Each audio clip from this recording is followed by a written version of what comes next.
আসসালামু আলাইকুম খামারি ভাই বোনেরা। আজকে আমি আপনাদের সামনে নতুন একটি ভিডিও নিয়ে আসলাম। আজকে নতুন একটি খামারে আসছি।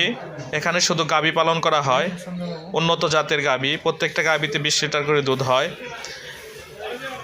আমি খামারে এসে দেখলাম খামারের মালিক খামারের গাভী দোয়াচ্ছেন। তাতে ওনার হাতগুলা দেখলাম যে বেশি ভালো করে পরিষ্কার করেনি, তাই ওনাকে পরামর্শ দিলাম ভালো করে পরিষ্কার করে তারপর গাভী দোয়াবেন।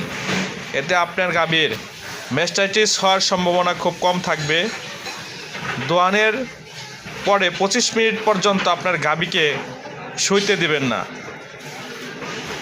ঘাস অথবা খড় দিয়ে রাখবেন, তাহলে আপনার গাভী শুইবে না।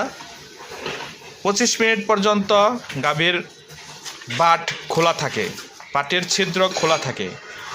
গাভী শুয়ে পড়লে ওই দিক দিয়ে আপনার ব্যাকটেরিয়া ঢুকে ম্যাস্টাইটিসের সম্ভাবনা থাকে।